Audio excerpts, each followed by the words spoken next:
Yo, what up, everybody, and welcome to the 5th episode of MLTPodcast. I'm your host, Irvine. What up, Ashton? And today we have a very special guest, MACKENTA, a very popular singer in the city. And before we get into it, I just want to say we've been doing this for 5 weeks. That's crazy to think about, actually. Right? I never really took it in. 5 straight weeks of doing this. Yeah. It's a lot of fun. It is. I hope we keep going, more guests coming on. Yeah, the best thing about this is that we get to meet, cool people. Yeah. Right? Yeah. So, with all that being said, how about you introduce yourself for the people who don't know you? I'm Mack. Most people might know me better as Mack Davis. Cause they so concerned without an image, look, not the company they keep. And they so concerned with growing big before they even plant that seed. And I see it, I get this, I'll take what I need. But you reap what you sow and you shit what you eat. One day it's coming back to me. It's coming back to me. And yeah, I'm a recording artist, writer in Toronto. So I know for me, Toronto is a really special place, and I get inspiration from just about everything in the city. Like, the city itself is like a living being to me, right? So I catch inspiration from that. Where do you get your inspiration from? The city is definitely a vibe and a lot of experiences in it. I feel like is kind of where my inspiration comes from. But again, I also do get inspiration when I travel to different places. But I think there's something about coming back to Toronto that you get that same vibe again.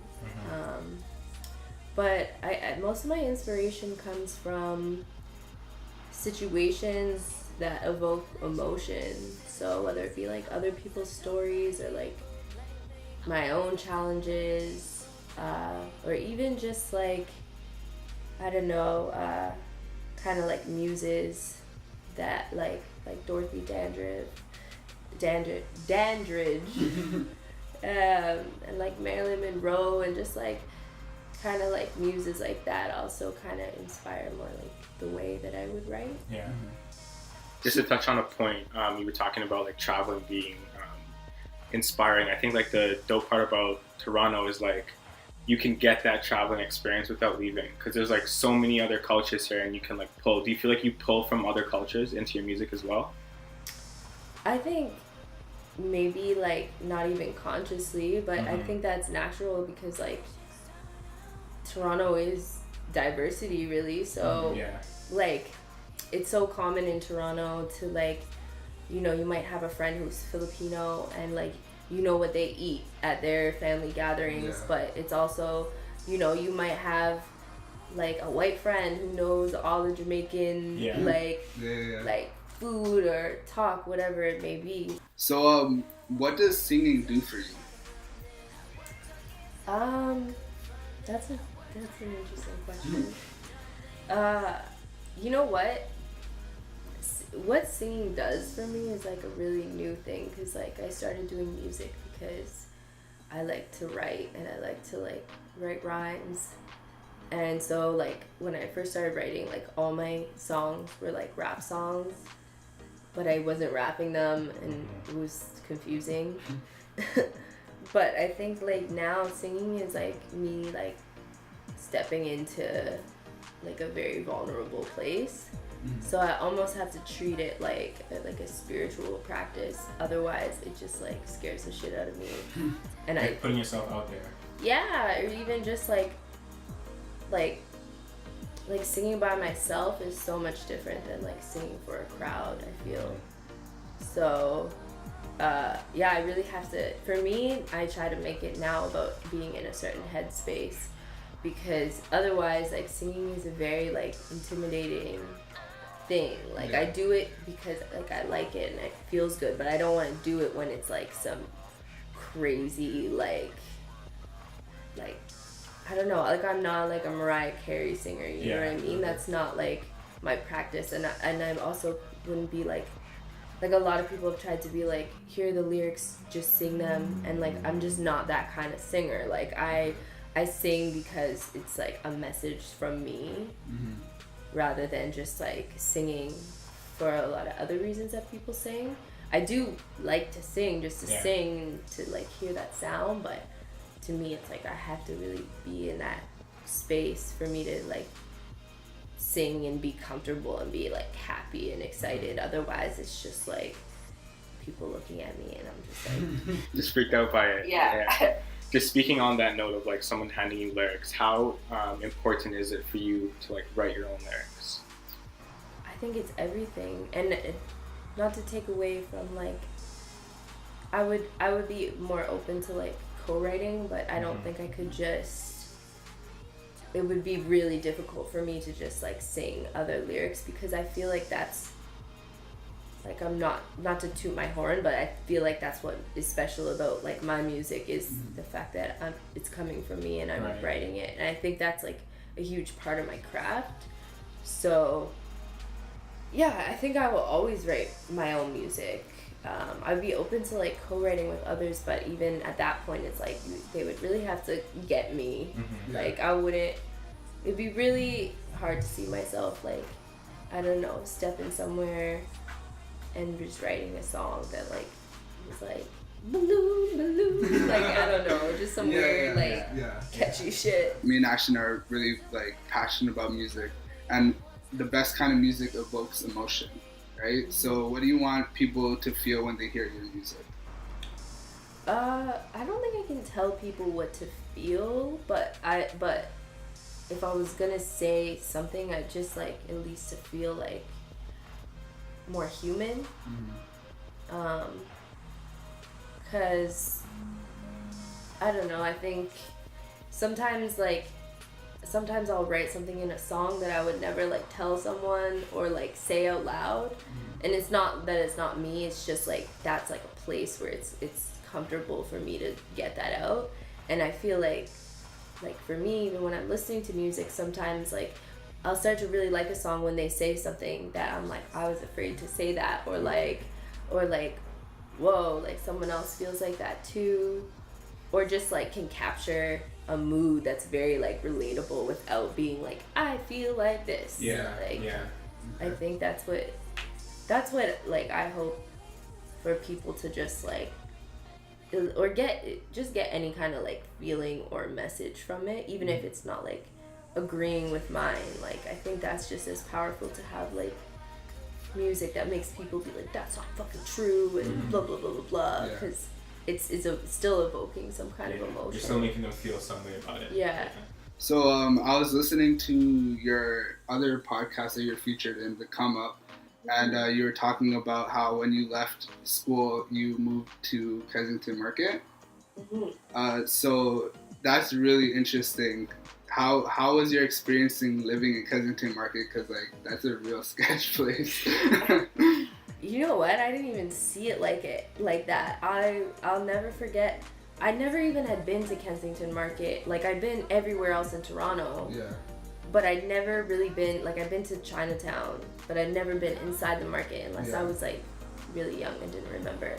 And my friend's like, oh, like I found a spot in Kensington Market, like let's go see it. I didn't even know. I was like, oh, okay, sure, where am I going? And it was like the rainiest day, that's why I can't forget it. It was like flooding in Kensington. But I remember like as soon as I got there, it started clearing up, and I'm like, this is a magical land. Like, I love it here. Because it's just like, I don't know, I think it was like the first place where I really felt at home. Okay. Because like I grew up in Pickering, and it's like super suburban and basic, and like, yeah, the Durham spot. Like it's good in a way because like I was close, like you could find nature there, and I love being in nature.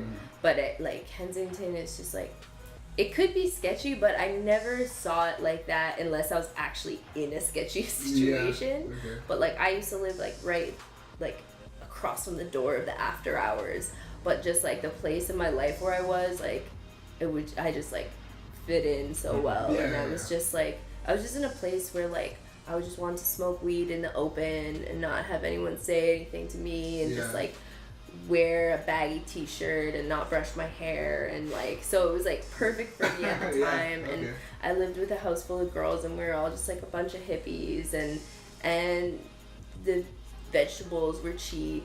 And like, I don't know, it was like, I think it was like the best place for me to like come to Toronto, or otherwise it like, I don't know, I think it like shaped a lot of like my music, going back to like what we were talking about before, because that's like what Toronto was to me, like Kensington was Toronto to me. So yeah, and then I lived in Chinatown for a long time after that, so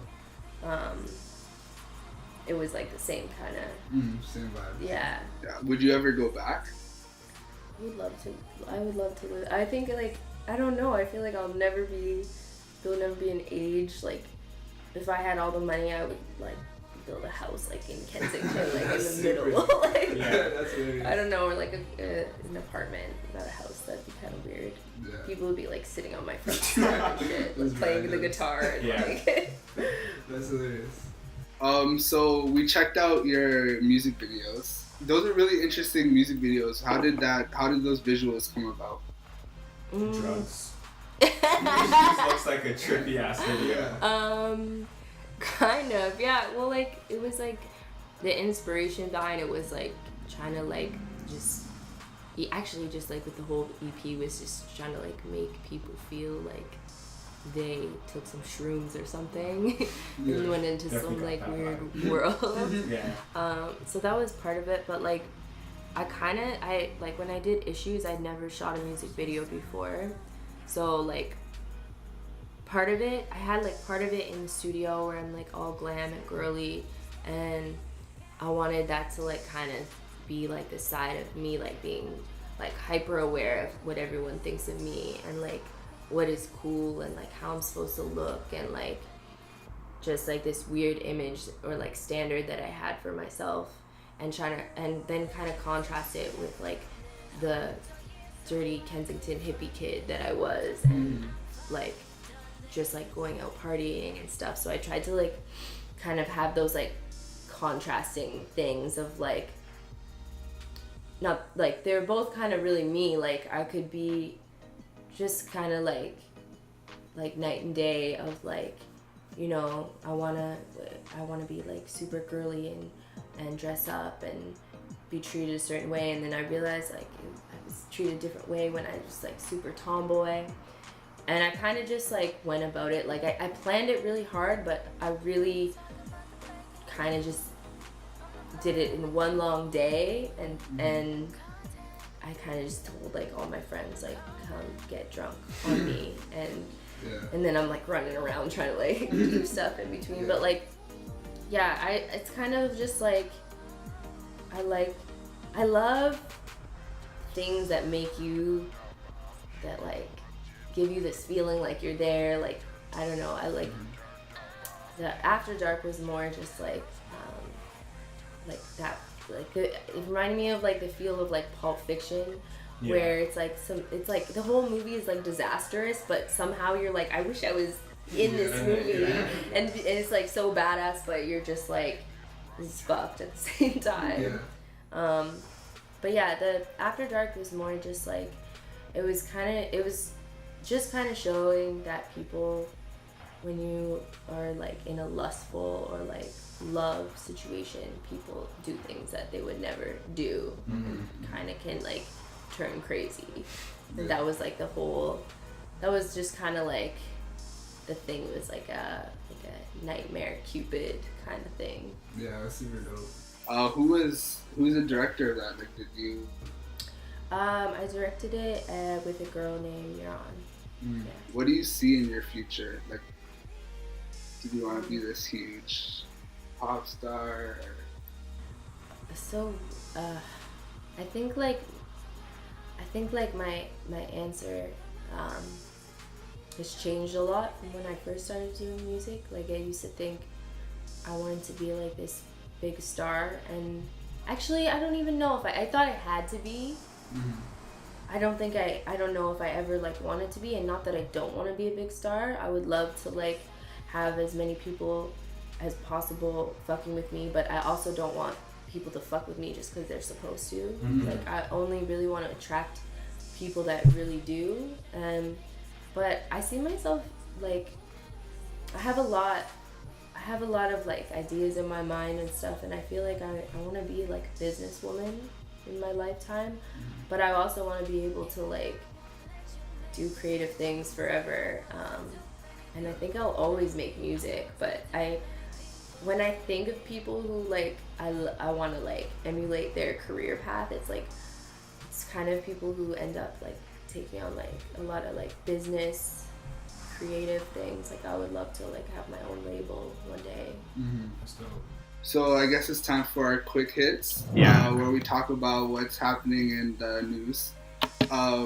First things first, Tyler the Creator, Nuts and Bolts. Yeah, speaking about like inspirational people, honestly, I really believe like Tyler is one of the most influential and like wild artists right now. He's doing a bunch of crazy shit. He recently put out his first video of Nuts and Bolts, and they did like stop motion and stuff, and like you got to see behind the scenes of like how dope stop motion actually is, and like all of the work that goes into it. And, how like, much patience that you need. They said like in one day they got 10 seconds of like footage. And like looking back at like different stop motion videos and stuff now, I have like a different kind of appreciation for it. Is there like an offhand example of like something that's stop motion? Like I'm trying to I believe Robot Chicken. Okay. Yeah. Oh yeah. Where it's like all clay kind of, and they have to move the character one like keyframe at a time. And Nightmare Before Christmas too was also stop motion. That's a classic as well. So it's like 10 seconds in a whole day to make like a whole movie. It's ridiculous. He reminds me like if I met him, I feel like he just reminds me of like that kid that like you knew, you know, who's like doing some like stupid prank and everyone laughs, you know? Yeah, the dope part about Tyler is like he's a kid who just didn't grow up and then was able to like make money from it and like put his whole squad on. Now he's making shows on like Vice. And he has his own cartoon now as well, which is pretty cool. Right? Yeah. How old is he? Do you guys know? He's like 23. Oh, he's still a kid, kinda. Yeah, but like accomplishing crazy. Yeah, but he's like someone like that's like a perfect example of someone like using their music to be able to do like other things they want to do, but it's still within like the same lane. It's not like, I don't know, I think it's like a little bit ingenuine when like people do music and they're like, now I'm gonna like do this like random ass, like now I'm gonna do like broccoli and start a broccoli company. That's like a terrible example, but like it's just like it's like, and it's like, okay, if you love broccoli, like fucking do it. But I don't know, it's kind of weird sometimes. So the next thing on our list is OVO Fest. Did you go? Nah, I never went to any OVO Fest. You've never been to any OVO Fest? This is like the 8th one, my guy. I want to go. I mean, I'm gonna go next year most likely. Yeah? Did you go? I went to the first one, or maybe it was the first or the second. I can't really remember. Yeah. It was dope. I went when it was like OVO was just like starting to like be recognizable in other places, like all over. Yeah. And it was like Abel was performing, like it was like his first big performance. Yeah, that's super dope. Yeah, it was crazy. He was like super shy. Like seeing him perform now, it's like night and day. Wow, that's dope. What year was that? Do you remember? I don't even know. I must have been like I don't know. It was like the first or second year. It was like 5 or 6 years ago. Yeah, that's crazy. Was it still in Molson? Yeah. Yeah, it was still there. I hate that he moved it to the ACC last year. I think he like heard everybody say that they didn't like it, and he put it back. Oh, I didn't even. Yeah. Yeah, last year it was at the ACC. Yeah. I didn't get to go either. He kind of announced the ticket sales kind of like last minute, so I couldn't gather up the money. But it looked insane, like from Snapchat. So thank you, Snapchat, for letting me watch it. Right. Yeah. He had like the CN Tower on the stage, like that was nuts. Wait, like they built a CN Tower? Yeah, they built a CN Tower on the stage. That's cool. Yeah, like That's the cool. rim part. Yeah. You know what I mean? Yeah. And he was he sitting on it? Like, He emulated the freaking cover art on the stage. Like that's super dope. I want to know who his set designer is, because that was crazy. And just like every year, he like brought out a whole bunch of people. Highlight being Tory Lanez. Has to be Tory Lanez. That's wild. I'm really happy that like Drake and Tory squashed their beef, even if it's fake or not. Some people are saying it's fake, but I just want some Drake and Tory. Well, first of all, do you know that Drake and Tory had beef? I know that they had beef. I don't know why. I thought it was just like one of those things where like his people were like, fuck Drake, and then Drake was like, no, fuck you then. Yeah. Basically, like a little bit, yeah. Tory Lanez was using him as kind of a way to get some kind of popularity. So he was like, I'm beefing with Drake. Now, but it kind of started before that, because Tory wanted recognition from Drake. Yeah, and then Drake wasn't giving him anything. And then that's when he was like, well, fuck Drake. And he got a lot of traction from that. Yeah, so they were like throwing shots back and forth. Drake had a couple of bars for Tory Lanez in Do Not Disturb. And so now he brought him out on stage. He actually performed Controlla, like his remix of Controlla, which is super dope. Do you want to hear music from them too? That'd be cool. Right? I mean, there's still time. It's August. I need a summer song. Like we have a few summer songs. Yeah, but like songs. Not like Controlla. Yeah, that's true. They could have like a breakup fall song. Yeah, right. Yeah, that would be cool. I don't know. It's just nice to see like people getting along. Yeah, right. Exactly. He even brought out The Weeknd, like. Yeah. So everybody being on the same team makes the city like just stronger. Yeah, stronger. Yeah. Well, it feels like to me like I don't think Drake was ever trying to like beef with anyone. I just feel like we just live in a city that's like very divided at certain times, and everyone it was just for so long it was like only one person can make it, and now I think it's like coming to a point where it's like, nah, if everyone gets along, then everyone can make money. It's not like only one person's money anymore. It's like there's room in the Toronto game. Yeah. So. I would definitely love to hear Tory Lanez and Drake's song. Yeah, some Text Your Ex music. Oh so I'm gonna cry too. Other people who showed up, Migos. Yeah, just super dope. He brought out Cardi B as well. Yeah, Cardi B. How do you guys feel about Bodak Yellow? People are saying it's like the song of the summer. Cardi B's like first honestly, big joint. You play that in a club and all the females are going crazy. Not even just the females. I've seen just like mad dudes be like, I don't fuck with you. like. Yeah. Honestly, I think that Cardi B deserves that. Like, she's not just like a stripper who raps. Like, she has bars. Mm-hmm. She has a style. Like, her personality like comes through, and I feel like that's like, I don't know, it's contagious. Yeah. And I hear that song, I don't know, it just like it had a real pickup. Like, it was like it got to a point where it was like dropping on the charts, and everyone was like, all right, we're about it now. And then now I hear it like every day. Yeah. You had a point about it. My only thing is like, I feel like we're giving Cardi B a lot of credit for using what's his name? Kodak Black. Like, she just took No Flockin' and then changed the lyrics. I just think it's just we're giving her too much credit for it. Like, it's the same flow. She did give him the recognition though by calling it Bodak Yellow, and like apparently he's getting like some money from it. Yeah. For using the likeness, but like why are we trying to like, why are we bigging up Tory Lanez 1 second and then it's a problem when That's Cardi true. does That's it? actually very true. No, I'm not saying that it's like a problem. I'm just saying, like, that song of the summer, like, we've heard that already. And it's not, I personally don't think it's as good as Kodak Black's version.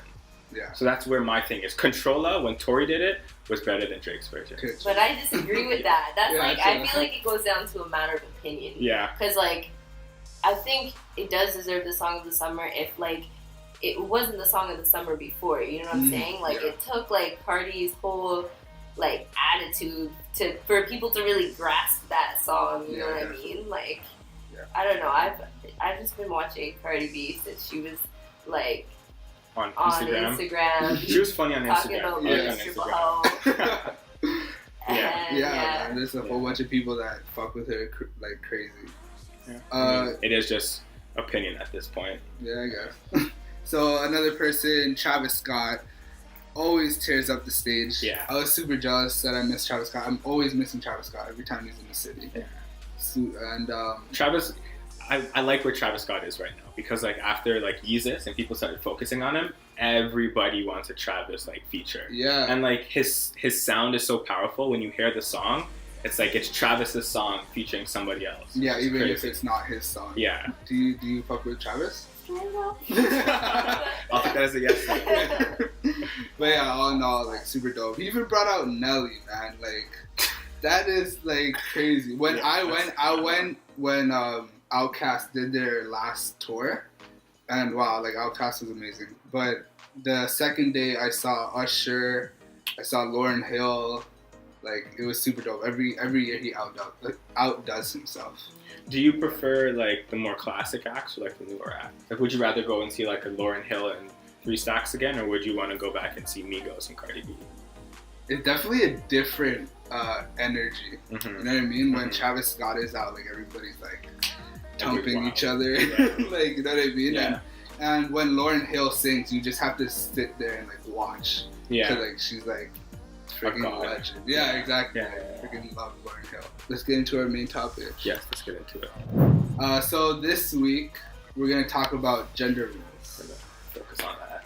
You tell me your major was for. Yeah, when I was in university, I was majoring in sociology, and I was doing a double minor of gender studies and political science. See, I forgot. Obviously, like I was slacking on the political science. So you have like a pretty big opinion on gender roles. I definitely have some opinions on it. Yeah. So let's get into how you feel females are being portrayed in the media now. Like, do you think it's like been getting better? Well, like, is it so bad it needs to improve? It needs improvement, but it's been getting better. I don't feel like it's like one, like better. It's like something will get better, and then like some things, as time moves on, other things are replaced that need improvement. Yeah. In the media, I feel like, well, on one hand, it depends on what you focus on, because I've been recently trying to like filter out the shit that I don't like to see as much, and because if I didn't filter it out, all I'd see is like, if I go on Instagram, all I would see is like the Kardashians, and like I'm not even trying to diss the Kardashians either, like, because I find myself like keeping up with the Kardashians, but like. And that's just like entertainment. That's why they're so rich, you know what I mean? Yeah. But then I'm trying to like focus on like females like Issa Rae, who are doing like just like positive stuff, and there's definitely a lot of work to do, like just when you like. Some things are still chilling to me, and I think like some days I'm like, yo, we have a really long way to go. Like when I hear like, I don't know if you guys heard of like the ASAP Bari stuff, like when I see stuff like that, I'm like, oh, like there's so much wrong with like how people see things. But on the other hand, I feel like in the music industry, like even with Cardi B, that's why I'm so supportive of her. I feel like my generation of like artists coming up right now, like we have the power to like create an industry where it's like there's not just 1 or 2 females, and then it's like, oh, who's better, Nicki or Cardi, and like we only have 2 to choose from. Like I think we're really getting to like a point where there's gonna be like just as much selection of female artists as male artists who are actually saying shit. And I just want to push for that, because I think a lot of stuff is still not cool that's going on in the way that girls are portrayed, because like there's no lack of talent, there's no lack of like diversity or like messages like that's happening right now among women, but it's like we're not shown it enough. But Yeah, definitely. Yeah, I like to like just go on YouTube and look up like random artists and stuff, and I've definitely realized that like there's a lot of female artists that are like dope, like IMDb, Georgia Smith. There's like a lot of underground talent, and it's not shown in like mainstream media. What I think it's threatening to have like a lot of females being shown in a power of position from like a very strong stance, because like although like I can be really feminine, I have a lot of masculine qualities, and I know like that makes people uncomfortable a lot of the times, or like people will be like, even like with me, like when people give me like advice on things, like I'm very girly sometimes, and I'm very like masculine sometimes in how I dress or like how I talk and how I act, and both are a part of me. But like people have been like, oh, you should always be wearing a dress, or like you need to like learn how to wear heels on stage and all this stuff, and I'm like, there's a lot of stuff that shouldn't matter that I'm supposed to worry about. Yeah, people aren't like looking at the actual music anymore, they're just looking at like who you are as a person. But when it really comes down to it, it's what kind of music you like, and like if that person makes it for you. Nothing else should really matter at that point. Like I think it does matter. Like I'm biased with that. Like if I don't feel like I like someone as a person, it's harder for me to enjoy their music. But I also feel like there's a lot of really ugly dudes, but you don't see too many women who are allowed to be ugly in the entertainment industry. Okay, that's a good point, because before previous episodes we did talk about like R. Kelly or like what Chris Brown did, and I brought up the point that no matter how much I love Rihanna and like how much Chris Brown was a part of my childhood, I can't really separate the music from him. Right? Yeah, me too. I can't. It's so hard to like listen to Chris Brown. There's a book I read called Bad Feminists, and it's just kind of about like how it's kind of impossible to be what people think is a perfect feminist, or what even people think a feminist is. And she's just like talking about how like she believes all these things so firmly about equality, but then sometimes she'll find herself like singing a song that is just like sexist, and she's like, shit, like, and it's true, like what was the song, like these hoes and loyal, like I couldn't help it, but I couldn't like fully give in. There was still like this resistance to me, even like I don't even listen to his albums anymore, and until someone's like, listen to this song, it's good, and I'm like, I'll still be like, yeah, it's a good song. The last great album I heard from Chris Brown was Fame. Like that was such a good album. See, I didn't even give it a good. I listened to it once, and then I was just but I'm just like, I'm so sensitive to that shit, because like I've been in situations where like guys have put their hands on me, and it turns me off so much, where I'm just like, okay, you can have talent, but you can still be a piece of shit. And like, I don't know, it's just like, why am I gonna support that when I don't really fully feel for it, and you still have your career intact, and you're still doing shitty things. It's like, I'm not like people can never change, but it's like, what are you doing with Karuchi now? So what do you define as feminism? To me, feminism is not only for girls. I think it's very important for everyone, and I think it's equality, really. And I don't think feminism has to do anything with whether or not you shave your legs, whether or not you like to walk around with signs in the streets, whether or not you have a lot of girlfriends, whether or not you only chill with guys. I think it's the right to do whatever the fuck you want and be a woman at the same time. And I think that's all it is. Like I hate like when there's debates where people are like, well, she did this, so can she really be a feminist? It's like, no, if she believes in equality and believes that she can do whatever the fuck she wants and still be a woman, then she's a feminist. Right. Or she might not even want to be called a feminist.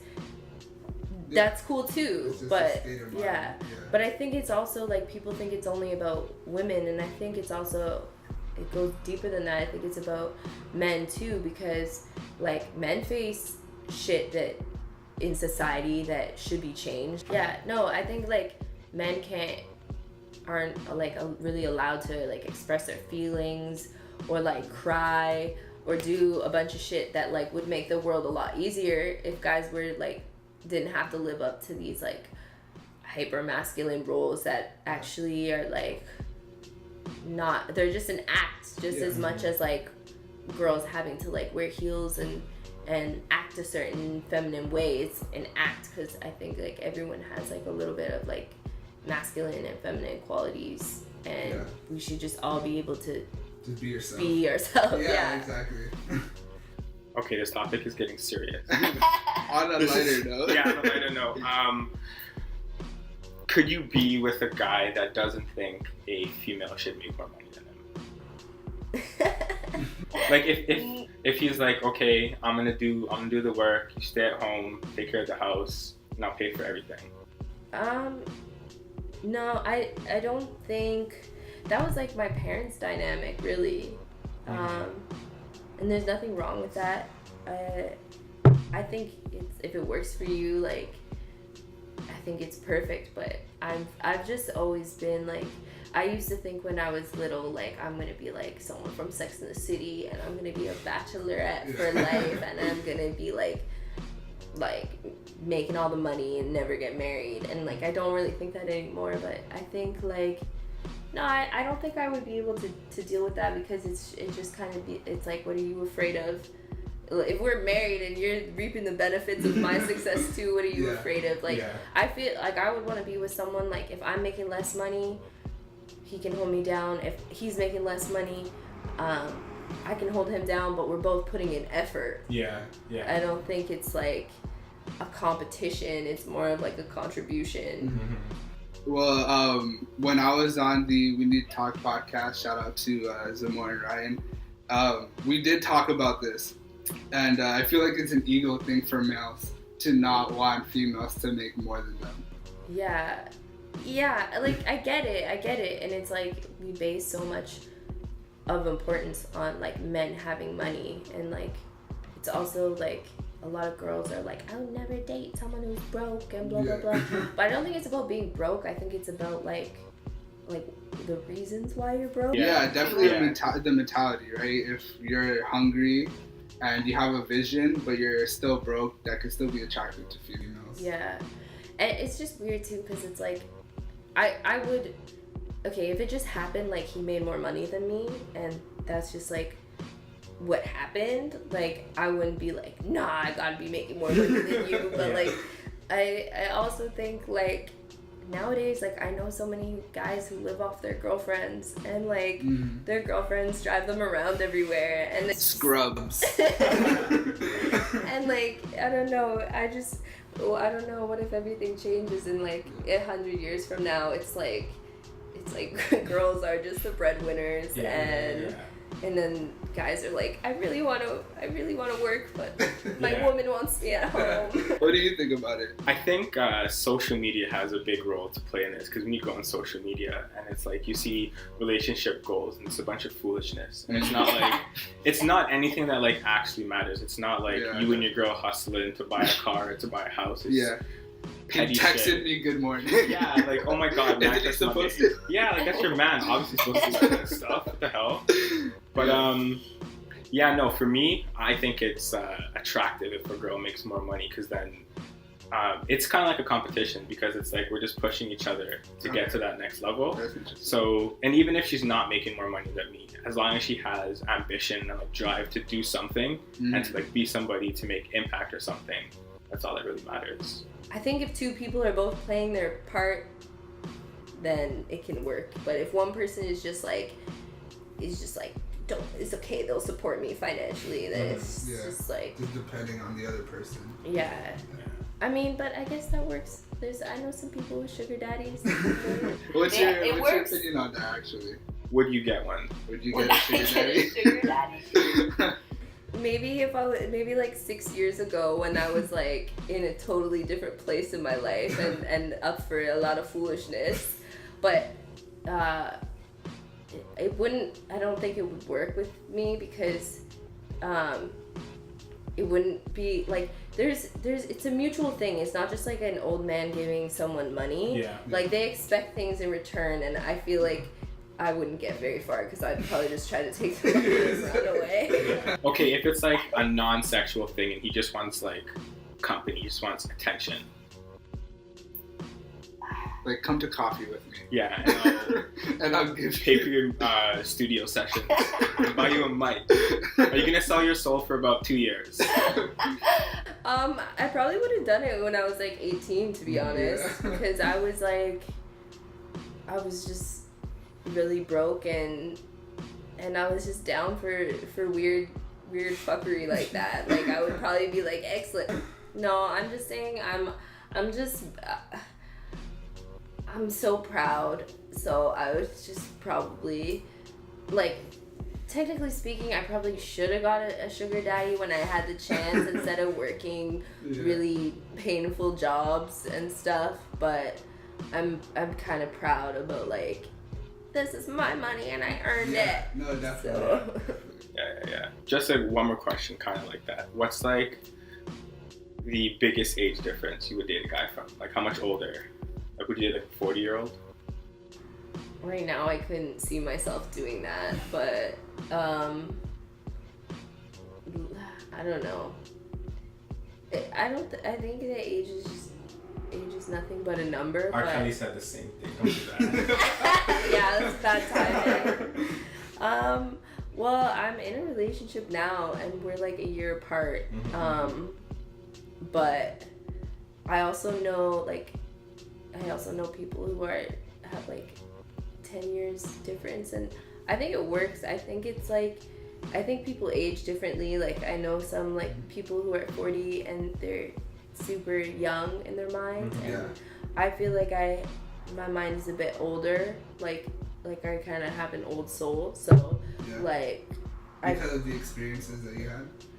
Maybe I think I've just always kind of been like, maybe because I used to be like quiet and I would just observe stuff, where I feel like a lot of people who have like really young souls are more spontaneous. I probably have like a young heart but an old soul, but so I could see myself if I met someone and they were like old, or like if I was old and there was someone younger than me and I felt like we were like in the same place mentally. I don't think I would ever be able to date someone who's like as old as like my dad or anything. That would just be weird. Super weird. You gotta be like at least 10 years younger than my parents, because that's the cutoff. You don't want your dad and your man talking about bourbon and shit. That gets a little awkward. How about you? Like, what's... I'm 21 right now. I'm 22. I think I could date up to like 40. Yeah. 40, 45. Like right now? Yeah. A 40-year-old woman? I wouldn't mind because... No, for real, a 40-year-old woman. Yeah, I mean, why not? If she's going to take care of me. Okay, what if she has kids? Okay, then I'm cool with the kids and I'm cool with her. Really? Fam, the kids could be your age though. Exactly. Okay, that's gonna be awkward because like I'm smashing your mom, so I'm not gonna want to have that kind of. I'm gonna feel bad for them. You come outside the door, you're like, good. Yeah, I dap their mom after. I feel like every guy has some strange fantasy about. Okay, wait, hold on. This is not a fantasy of mine. This is not a fantasy. I'm just saying I'm like open. I mean, it's cougar. You wouldn't date a cougar? I don't think I would. I could date a 40-year-old. Okay, wait. I'm not thinking about long term. Maybe like a summer fling. I'm not talking like I want 2 months. 40-year-old women are not trying to have a summer fling. Exactly. Some of them just want like, some young action. Maybe their man can't keep up. You know what? When women are older, they definitely know what they want. And if she just wants a summer fling, then here I am. Follow me on IG, @Chambers_. Serious inquiries only. You said you traveled a lot, right?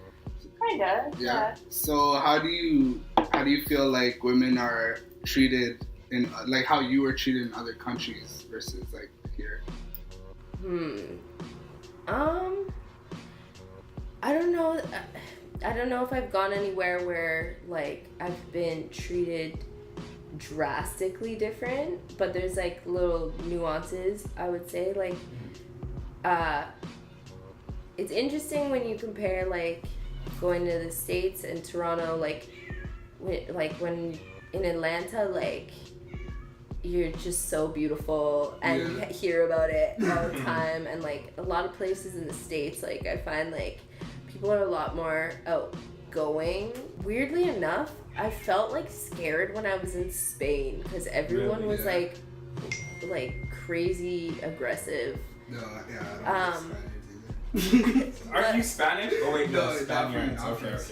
But I don't know, it might have just been where we were staying. But you know what, I haven't had any like drastically different experiences that I can recall for being a woman.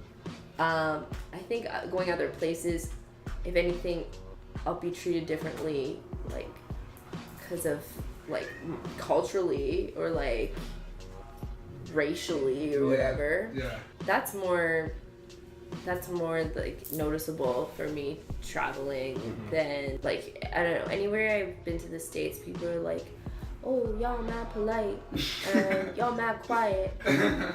Because like I find like people are like a lot more outgoing. All right, well, thanks again for being on the show. Yes, thank you. How about you tell the people where they can find you, your social medias and stuff like that? You can find me on Instagram and Twitter at MACKENTA Music, or you can find me at MACKENTA.com or SoundCloud/MACKENTA. And yeah, I think that's it. Yeah, definitely check out her EP, like super dope. Do you have anything in the works, like any shows or new music? I have a show coming up at the Harborfront on August 19th, and I have another show on August 23rd at Rivoli. And I have some new music coming out soon, so stay tuned. We'll definitely be there. Yes. To support. Definitely dope. You need to perform Issues. I will say that's probably like my favorite song. I bump that on the regular, actually. Yeah, honestly, I like Settle Down. I like Settle Down better than Issues. Really? Yeah. Oh, that makes me happy because everyone's like, Issues, that was my favorite. Yeah. But no, yeah, Settle Down. I like the beat of it, and I like how you sing on it. I feel like that's like my most underrated song because it was like one of my favorites, and then it was like it's like the one that no one really like says anything about. It's weird. I don't know. I really fucked with it. But yeah, so this has been episode 5 of MLT Podcast. Peace.